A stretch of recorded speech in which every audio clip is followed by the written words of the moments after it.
Hello, hello.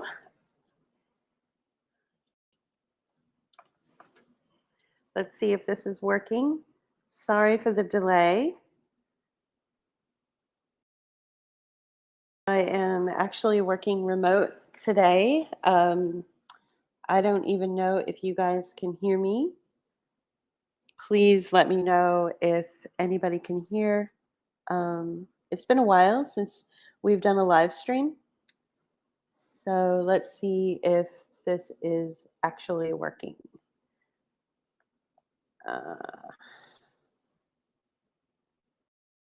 so, as you know, we are in the process of a move. You may know this, you may not. So we are in between places right now and sort of living in limbo, which makes life a little bit difficult. Um,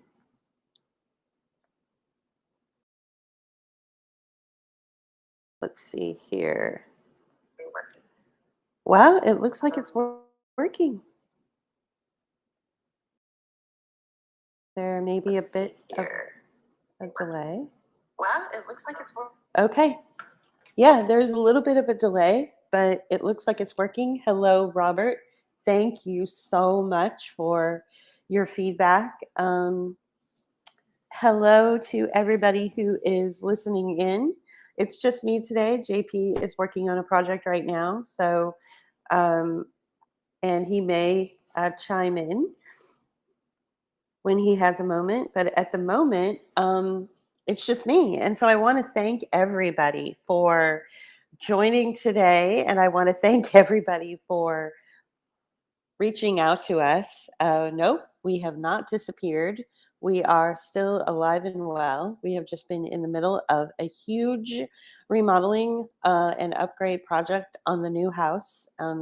Some of you may be aware that we have that we have relocated. And hello to Sean. What did the mama tomato say to the baby tomato? Let me guess. Catch up. Did I get it right? Because I too did see the movie as well with Uma Thurman. Is that her name? And John Travolta. Yep, that's the one. I'm not going to say the name of the movie. Um, you guys can put it in the chat. So we wanted to once again extend our most sincere appreciation and gratitude for those of you who have given feedback on some of the videos that you have seen of the location and the house. This is quite uh, quite an undertaking. We're literally living in limbo between two places at one time, and it's very challenging. But we're up to the task. We are up to the challenge.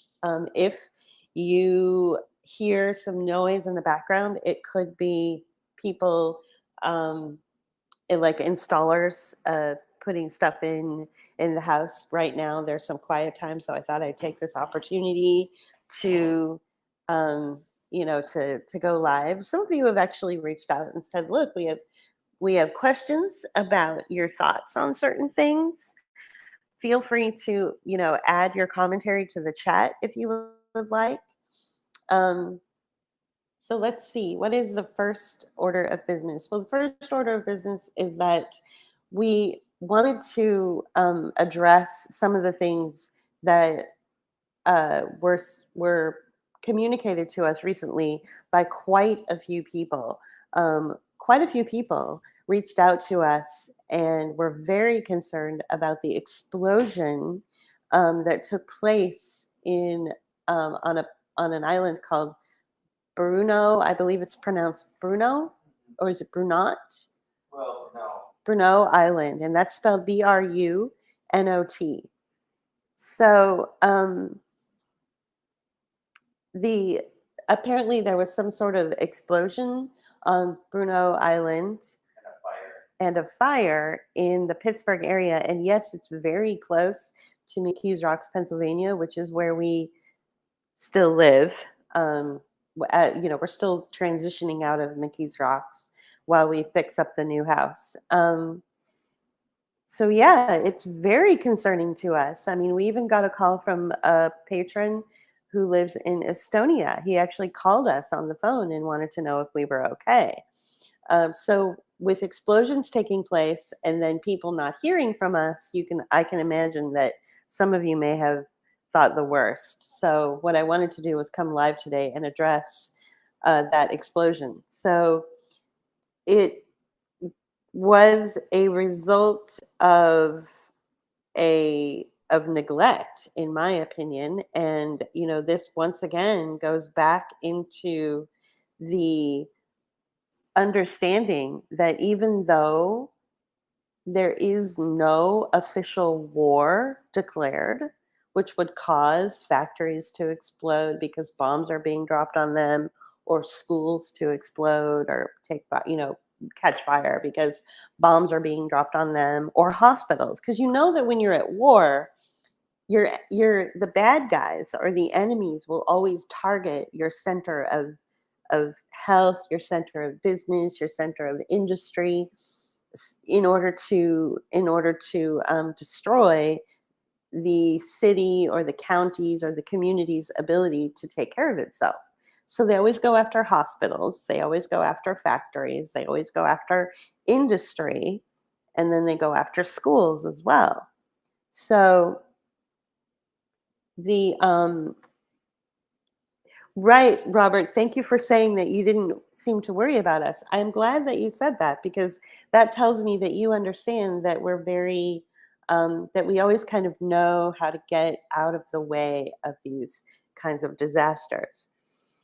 So, according to the news, the fire broke out at Bruneau Island due to a transformer that catastrophically failed. Now, there's a couple of things I want to say about this term. Catastrophically failed seems to be the term that is trending regarding this story all over the place. Every time you open up any kind of headline, if you Google Bruno Island, immediately you will get catastrophically failed. And so your senses are assaulted with this understanding that this transformer catastrophically failed. So what does that tell you?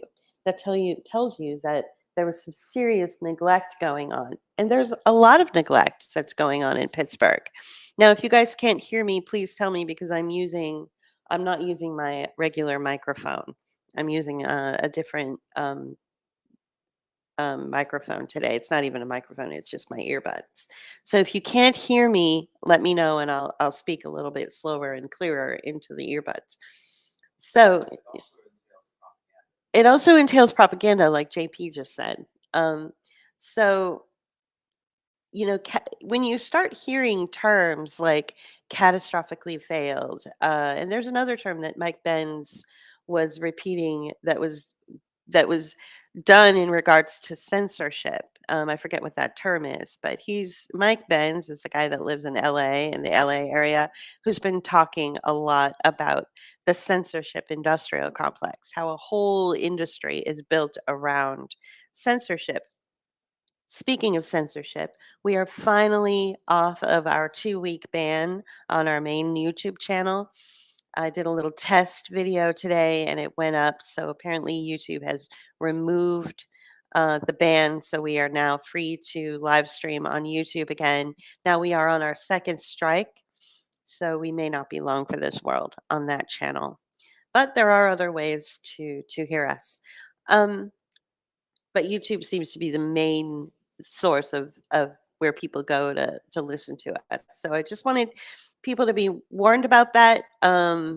If you are, concerned, then I would say find another way to listen to us. So far, our Facebook um page is doing just fine. There's, no strikes or anything like that. So I know a lot of people are resistant to Facebook because I don't blame you. But so far so good on Facebook. So that's a good way to listen to us still. Um our backup YouTube channel, which is Book of Hours Media, is also a good way to listen to us. We also have Rockfin, which has been enormously helpful to have that rock band channel as well. So let's see here. Going back to this idea that this explosion on Bruno Island is sort of representative of what you would experience if you were under a real live attack.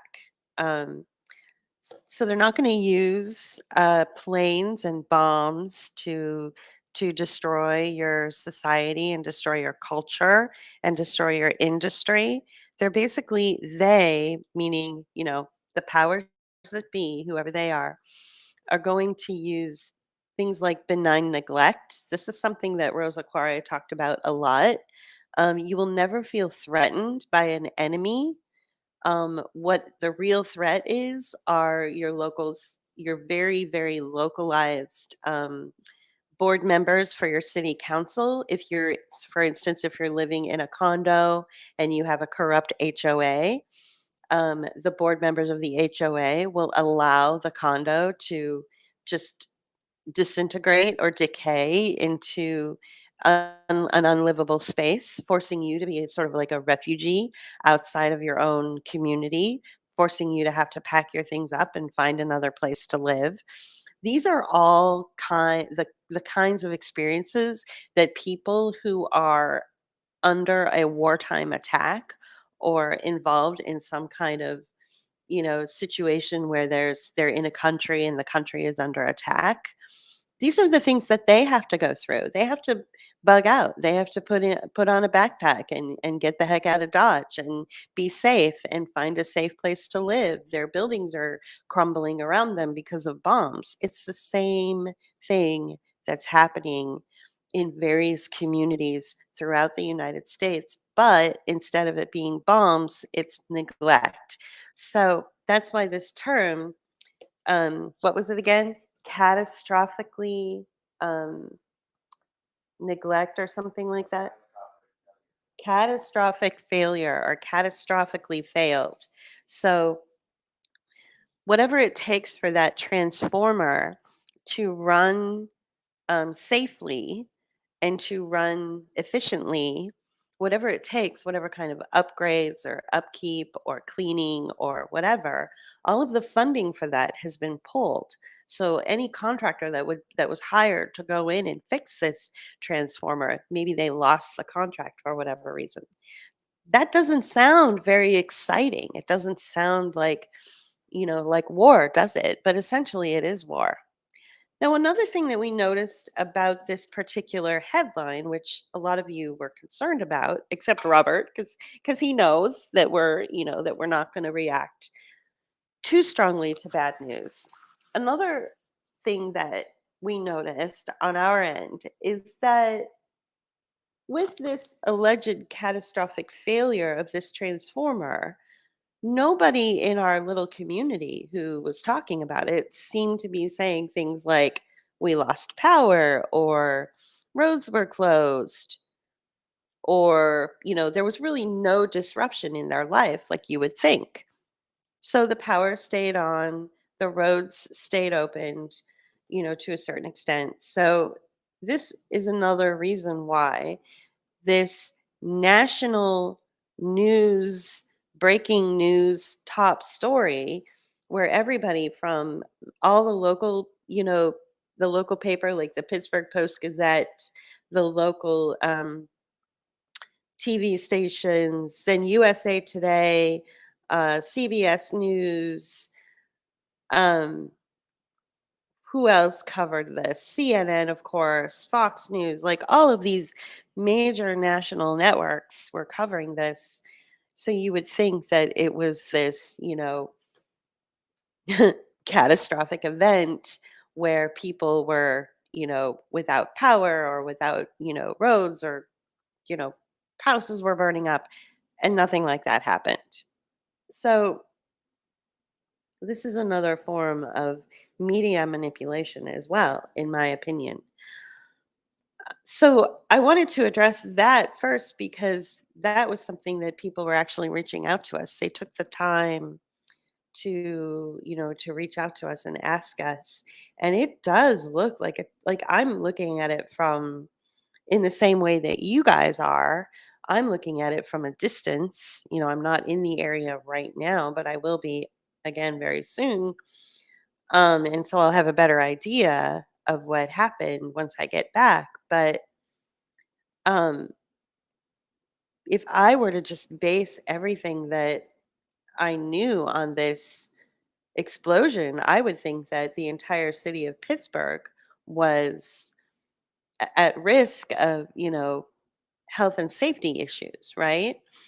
If I were to just scroll through and look at the headlines are very scary. So, um, but I have a feeling that it's more of a propaganda story. But why is that?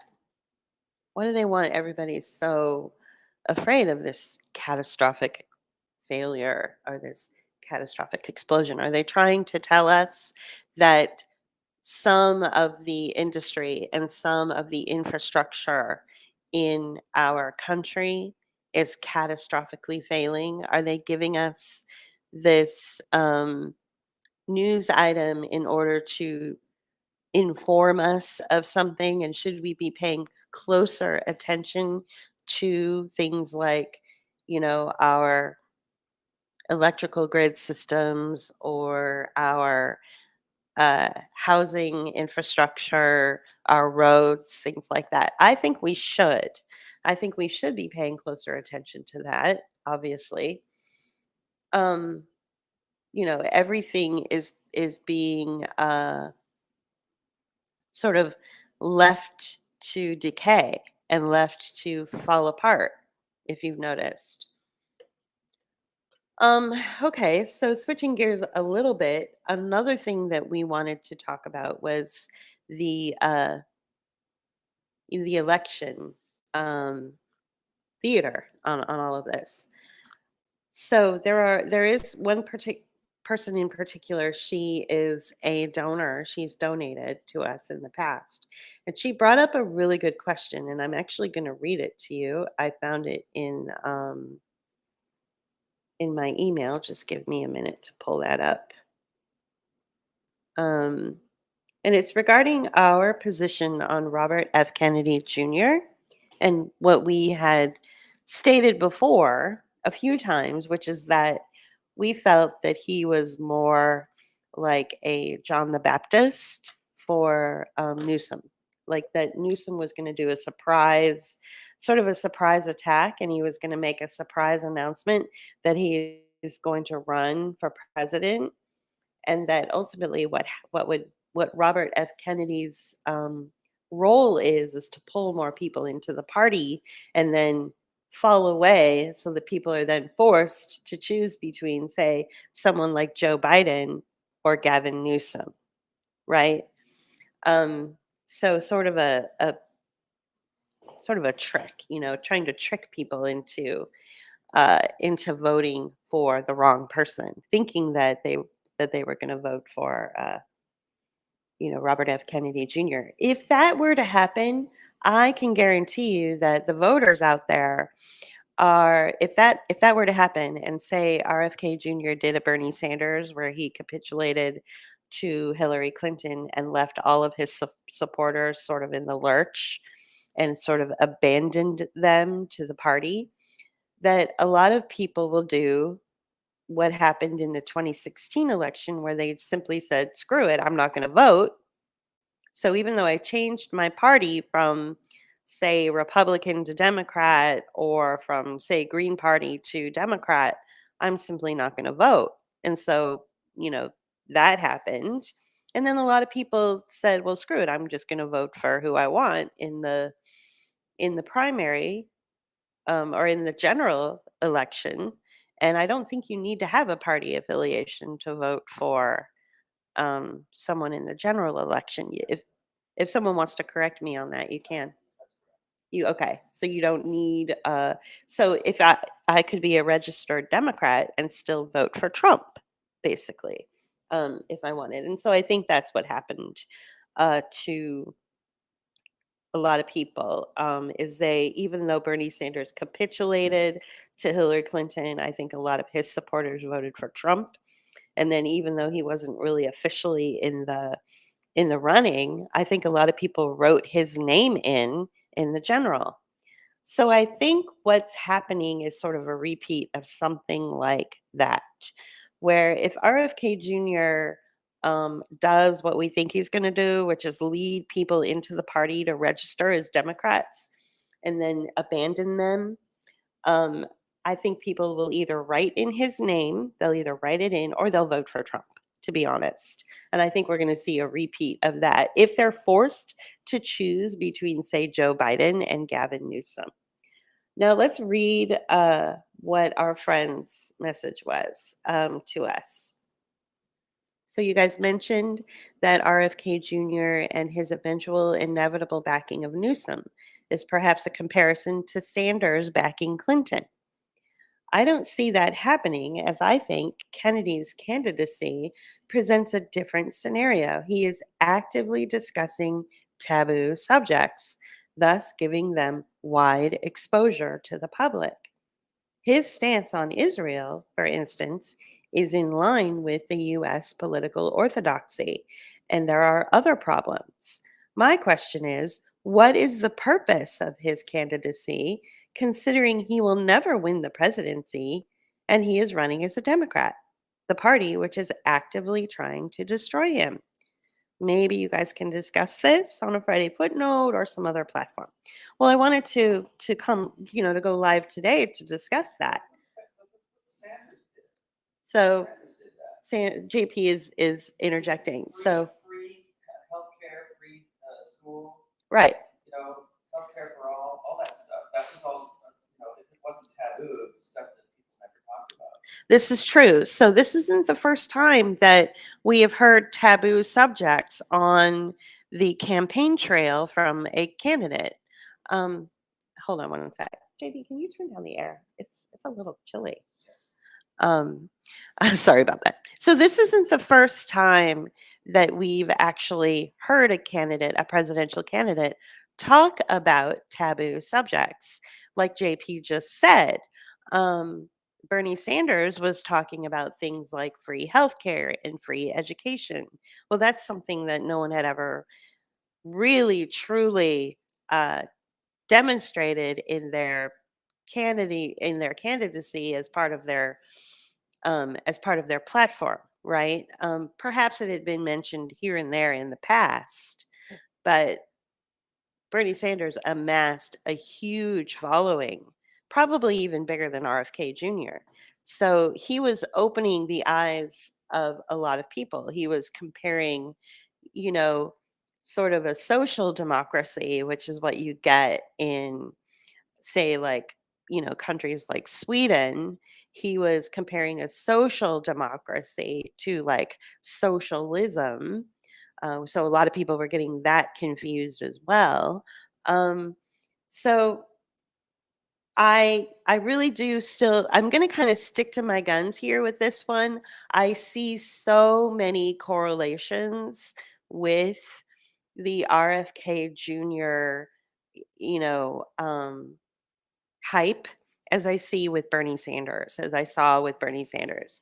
I see it. I see it all. It seems very similar. Even Bernie Sanders was sort of pro Israel at one point. And I think that's something that, we just have to accept. Like every um, Democrat Party candidate is always going to be pro Israel. Now, maybe RFK Jr. has a different position on that, but now, considering he's been getting criticism for his pro-Israel position. Uh, but so maybe he's backing off on that a little bit. I don't know, but I think that we're basically seeing the same trick, and Robert agrees it's the same old trick, and none of them are legit. It's true, right? So I'm very curious. As you know, we're not participating in the theater of elections. We look more at what's happening on a very local level. Um, for instance, let's go back to that, story about the explosion in Bruno Island. You know, that is a result of benign neglect from local policy, which allowed the transformer to, as the media says, catastrophically fail. So, we are more concerned about what's happening in your local community. Um, and we're seeing evidence of, when we check in on either social media or when we talk to friends throughout the country, we're seeing more and more evidence of local issues that didn't exist before. Suddenly, these challenges are coming up to people, and they're like, we're not sure how to deal with this. And um, it's very challenging to stay focused on these kind of boring, very local issues. A friend of ours is consumed with problems in her condo in Florida. She got sort of tricked and duped and roped into a mortgage in a condo in Florida that's not far from the Surfside uh, beach condo, which we all know about that disaster and that use of benign neglect to create homelessness and joblessness and all sorts of problems. Um, so her condo is not far from there, and so now she not only does she pay HOA fees, but she also pays her mortgage, and her building keeps failing their inspections. Her building is basically falling apart all around her, and she has nowhere to go. So this is the kind of thing that is causing that sort of what I call that refugee status. JP and I found ourselves, not only did we find ourselves in a refugee status when we left San Francisco 5 years ago, but last year we saw the writing on the wall with McKees Rocks and the Pittsburgh, Pennsylvania area, and all of the benign neglect and all of the catastrophic failures of these internal power plays that go on, which cause your society to weaken. And so we saw that and we were like, okay, we need to get out of the way before we drown in this sinkhole. And I'm not being, you know, I'm being literal because there's literally a sinkhole in front of our house, right? Um, so we had to get really creative and work very, very hard, harder than you could ever imagine, in order to keep from sinking to the bottom and being sucked down into that another yet another refugee status where we're desperate. We didn't want to be desperate, so we packed up our proverbial backpack and we found a better place and we found a better situation. I think the if you're unhappy in your situation, if you're unhappy with the way that your life is going, if you're feeling like enormously lonely because you don't have anyone to talk to, because no one agrees with you, or because you've made choices that others simply don't understand why you've made those choices, and whatever those choices are, whether it's for your health or for your well-being or whether you move. A lot of people looked at us like we were crazy because we decided to leave San Francisco, one of the most beautiful cities in the world. A lot of people thought we were crazy for that, but we had to stick to our choices. We had to do it for survival. So there has to be a time when you look within. There has to be a time when you follow your instinct, and you have to be enormously brave. You have to show more courage than you've ever shown in your life, just like someone who is under attack and vulnerable to enemy attacks. Just like you're at war, you have to be really, really brave and really, really strong. And it's hard to do when you don't have you don't have anyone around you to be brave with you and you feel all alone. And I guess that's why so many people go to social media because they're looking to connect. They want to be brave with others. And it's hard because social media is not is kind of a to me it moves people into those places where they feel better, but then nothing can actually help them. You need actual physical connection with human beings in order to get out of the bad situation you're in. Social media is often used as a crutch. And I get really concerned when people use it to feel better, but then their life doesn't change. They're still kind of stuck in this bad space or this bad place. Obviously, we're using social media to, use for these broadcasts. And I think that, we're trying to use it for good, but it's challenging when the people that you feel could be your best friend or that you could really connect with are 2,000 miles away or 1,000 miles away. It's very hard. In our new place, one of our social media friends is about an hour from us. And, to me, that's incredible because I've actually spent more time with her and her boyfriend in person than I have on social media now because I live closer to her now. So sometimes you have to change your physical circumstances and take a chance and throw the dice and take a risk and be brave in order to have a better, more fulfilling life. I didn't mean to get, to go off on this kind of like spiritual, tangent. I'm not a life coach or anything like that.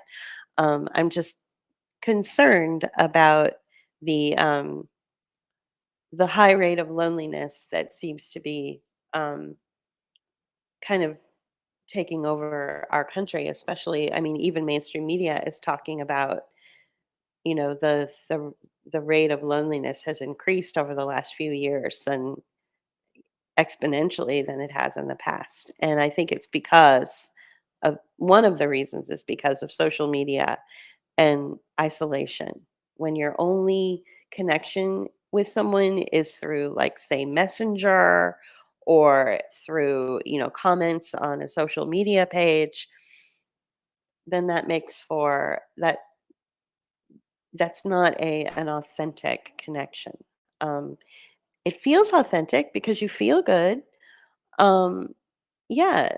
So, and it can be really destructive. I think that uh, real life connections are very important, and experiences, getting out there and experiencing the world is really important as much as you can.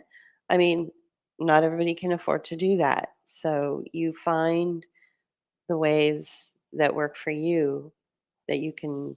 If you're living in California and you have a car and you can afford to travel maybe to another county and spend the day, you know, somewhere else, just have a more cultural, well-rounded experience. Start giving to others. There's a lot of people that are in need right now. A lot of people that are uh, devastated through poverty and lack of opportunity. And there are legitimate organizations that you can join to help.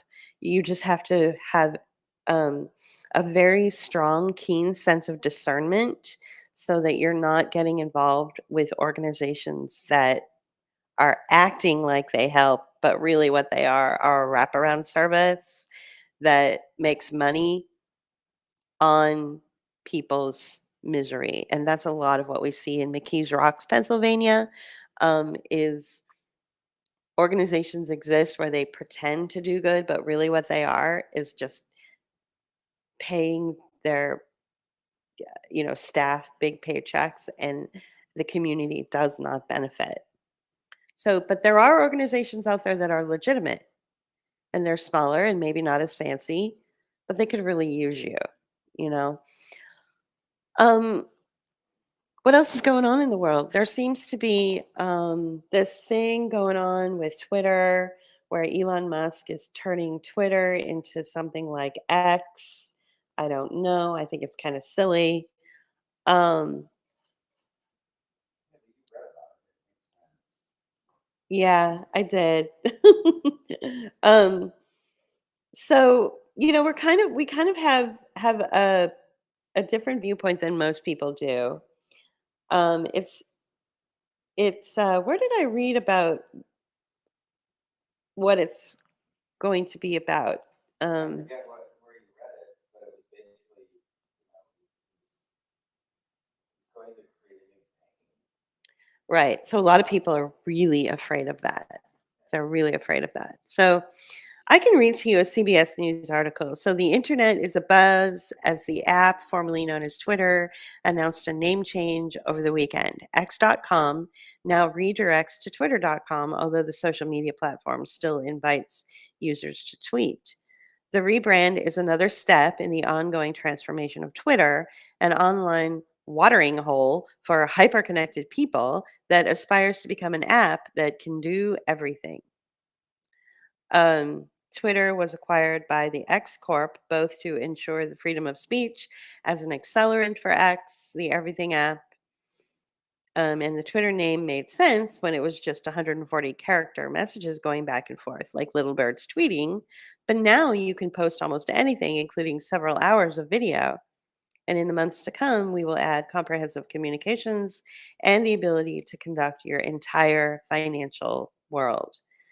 So you have to remember that Elon Musk was was one of the was he what, the founder of PayPal, or the one of the founders of PayPal, all right? And he had actually created X.com back in 1999. So this has been a long time coming.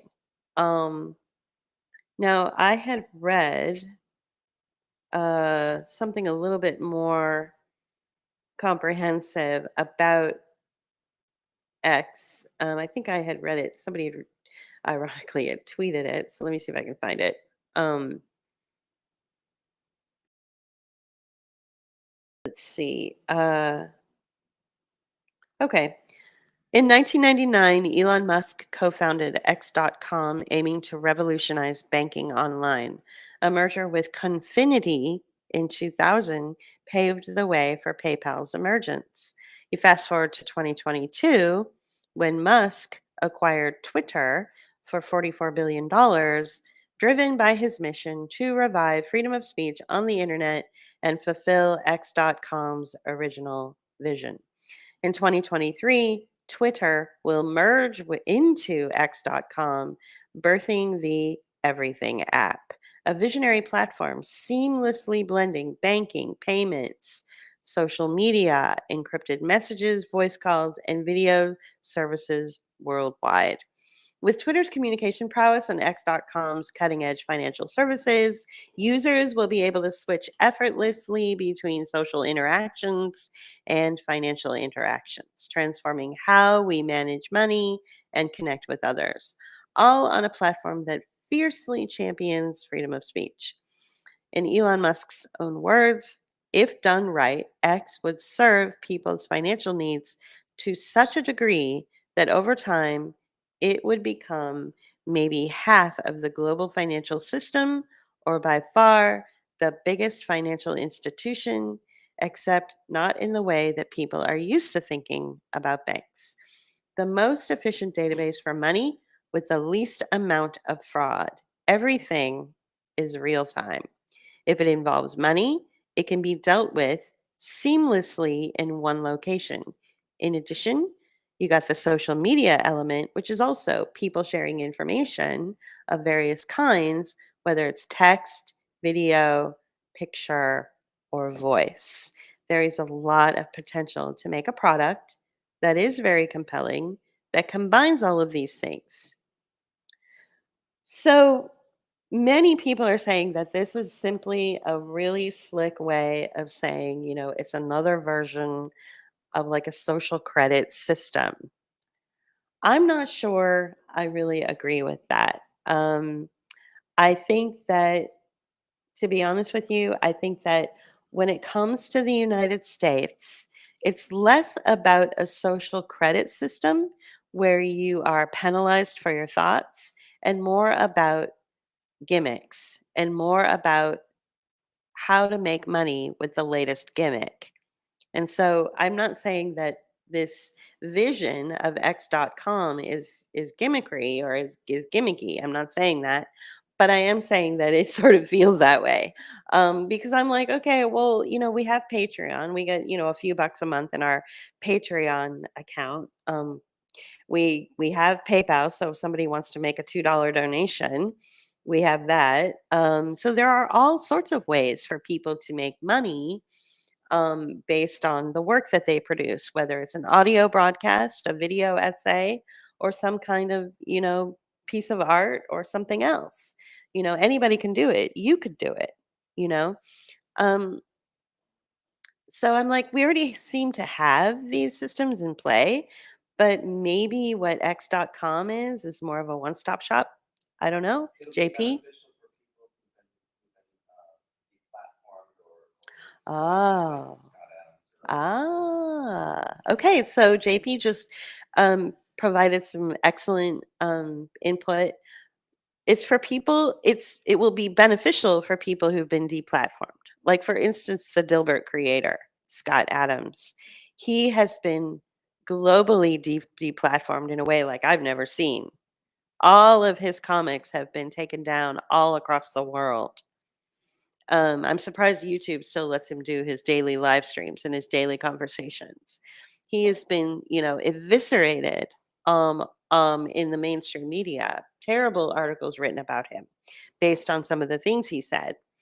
So this new platform of X or X.com would give him an opportunity to sort of reboot and become relevant again and make money and earn a revenue stream. So it could start out for people like him and then or like Rigoye uh, who can't use PayPal or oh, Patreon. exactly. So PayPal and Patreon have both destroyed other content creators and people who aren't. When I think of a content creator, I think of somebody like me and JP, where we make video essays and we do little creative little works here and there. To me, that's a content creator. But somebody like Hervoye Morik, who runs Geopolitics and Empire, or Whitney Webb, who's part of I believe it's called Unlimited Hangout Crew, they have been deplatformed off of Patreon. They've been deplatformed off of PayPal. So this is yet another opportunity for them to earn a revenue um, outside of those platforms, and so I guess it helps people like that. Now, to me, it seems like they're doing fine because they're earning their currency through Rumble. They've got a really strong Rumble presence. They've got they're one of the strongest um, channels on Rockfin, so they're earning they're sort of making up for the fact that Patreon and PayPal and YouTube have taken them down. Um, because Rockfin and Rumble and other platforms have replaced that for them. So I don't really see how this X. PayPal is the way you get paid. I don't know how you get paid from Rumble, It's but the I same know way you get paid through with Rockfin. well, Rockfin is as you know, Yeah, but it's not cash money. right, it's through crypto, but they have the crypto people on hand Not to. everybody. I mean, it's complicated. It is complicated. We've never been paid from Rockfin. Yeah. So JP is an advocate for it. I'm a little on the fence. I'm kind of like, whatever. We use PayPal is still pretty It's like, oh pretty yeah, can relevant. you bank for somebody who was told they can't bank anymore? That's a good point. So JP brought up a really good point. This is literally like if someone was told by their bank, "I'm sorry, you can't bank with us anymore." Another bank comes over and says, "Well, you can bank with us." You know who that happened to? That happened to Kanye.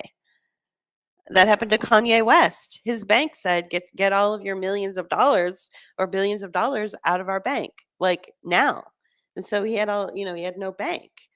So I can see how creating another system, um, to make money, to hold money, to transact, and all that, I could see how that would be beneficial for those people who have been so marginalized, like Kanye West and like Scott Adams, that PayPal won't even pick them up.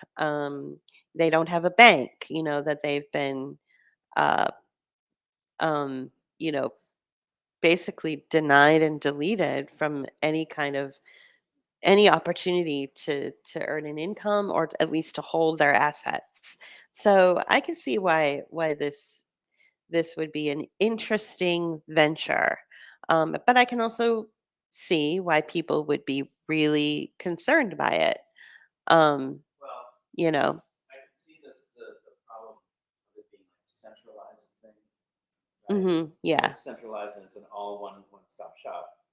But if you're tying the free speech into the banking, then hmm that makes it great for people like Kanye West, Scott Adams, Yeah. Herboye, Yeah. people who have been deplatformed from the ability to get money made, right? Or to Right. make money, or to, make money from their work. Right. Okay.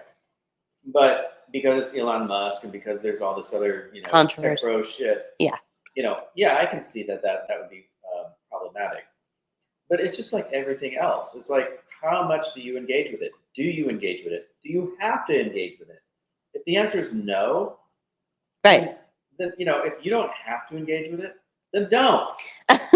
Yeah. Yeah. So I don't know if you got all that, but I think it's, JP doesn't feel that it's a threat. How's that? You're not over here going like, yay, yay, yay, but you're also saying stop whinging about it being, another version of a Chinese credit score No, system it's or not going whatever. to be that. And in fact, another Elon Musk tool or product is his fucking cars. hmm Do you have to own a Tesla? No. Do you have to own an electric car right now? No. There's other issues that are associated with that people aren't even talking about, that I'm going to talk about in the future. But the whole thing of the electric car is that everybody's getting upset about is not even the thing you really need to even worry about. Right. Okay. So do you have to own a Tesla? No. Do you have to use this service? No. Do you have to be on Twitter? No. Do you have to use X? No. Don't worry about it. Right. Okay. So hopefully that explains this newest foray into Elon Musk's drive to take over the world. I know. No, who you worry about is Amazon. Yeah. Not fucking Elon Musk. Yeah, that's true. Bezos, right? Yeah. Yeah. Yeah, that's actually probably something that more people should be concerned about.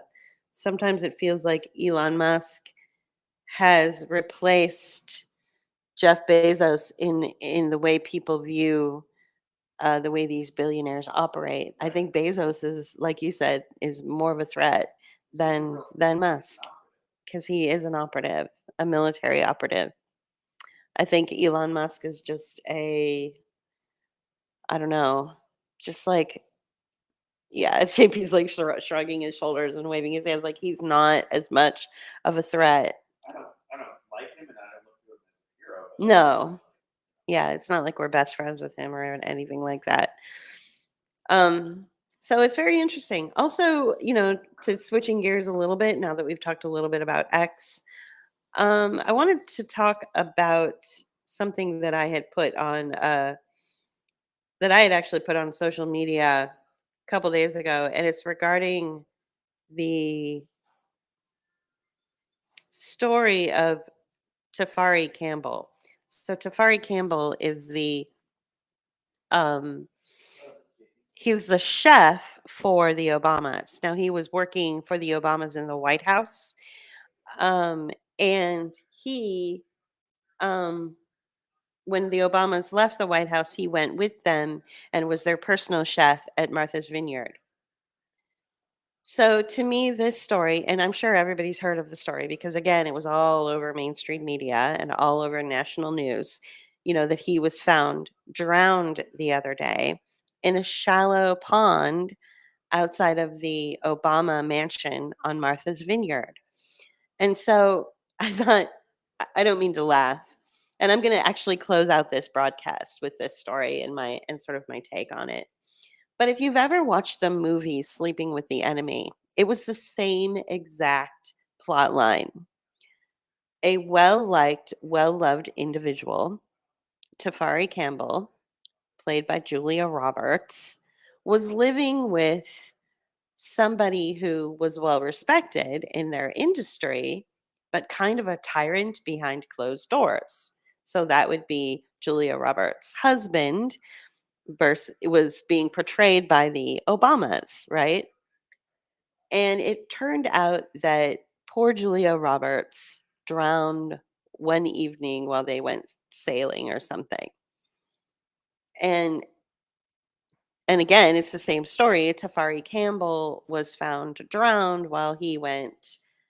I forget what he was. I don't think it was like sailing. He was paddling or something, but it was the same thing where he was paddling at night and he drowned. Julia Roberts' character was sailing at night and she drowned. And then it was found out later, after it was announced that she died, that she had actually taken um, swimming lessons and was a pretty good swimmer. And then we also discovered that Tafari Campbell, after he had died, had taken swimming lessons and that he was a decent swimmer. Um, so I'm like, this story does not feel authentic. And because mainstream media and national news won't shut up about it, I'm thinking that there's something else going on. I had also read somewhere or heard somewhere that he was about ready to write a tell all book. Now, this could have just been a rumor. I can't really confirm that, but I felt like I had seen that in a tweet that he was going to write a book and he was probably just going to write a book about, cooking for the Obamas and that it wasn't going to be anything, explosive or anything like that. Um, but I certainly don't think that he drowned. Like, I don't think that this individual who had been taking swimming lessons for whatever reason, I don't think he drowned. And I don't think he drowned in 8 feet of water. Nobody can drown in 8 feet of water. It's very easy to not drown in 8 feet of water. But then again, if you really don't know what you're doing, you could drown in 2 feet of water. So I feel like there's something more to this story. And I don't know if it's to shine a negative light on the Obamas, but I have to tell you that you don't need to shine a negative light on the Obamas by attaching a story about their chef drowning. You can shine a negative light on the Obamas based on their 8 years of horrible policy and their reconstruction of the Constitution and your individual rights as US citizens. That's what you should be focusing on. All of the things that Barack Obama did, he literally took hundreds of years of embedded rights and language and protections, and within 8 years unraveled them and undid them. And that's what people should be focusing on when it comes to criticizing the Obamas. Well, unless the Obamas pulled a Clinton. Well, that's what people are saying. Like, that's exactly what people are saying, is that the Obamas pulled a Clinton and have become the new sort of Clintons out there, where all these dead people are now going to be attached to the Obamas. But I would say that if you really want to criticize the Obama name, criticize the the legacy of his presidency, which was a disaster to the United States. And we saw that disastrous policy come into play during the COVID operation. Once COVID was unleashed on us, or the operation around COVID, the military operation around COVID was unleashed on us, we saw in person how that policy and those legislation that Obama passed, all the way starting in 2012 and 2013 and on up. Actually 2008. All that goes all the way back to 2008 during his first term. We saw the unraveling of it big time. So that's what we should be focusing on. So anyway, I'm going to go ahead and end the stream now because I think we have some people coming over to drop something off. And so it's going to get noisy in here. But I want to thank you guys for reaching out to us, for asking us if we're okay, to showing concern about the explosion, and just checking in with us. And also, I appreciate your support and congratulating us on sort of getting out of the way of another crisis situation that's taking place in Pittsburgh, a financial crisis situation and a safety issue. It is not a very safe place to live. I will say that. I don't recommend people move there. That's just my opinion. So I want to thank you again. I'm just enormously grateful for your friendship and your support, your comments, and all of the concern and care that you show. I'm looking forward to going live again. And, obviously, JP and I will be on camera when we go live again and update everybody. And JP will have more to say about the script he's working on. That script will be available for patrons only in long form. It'll just be a script. And we'll turn it into a video essay in the months to come. All right. Have a great afternoon, guys, and have a great rest of your week. Thank you. Bye bye.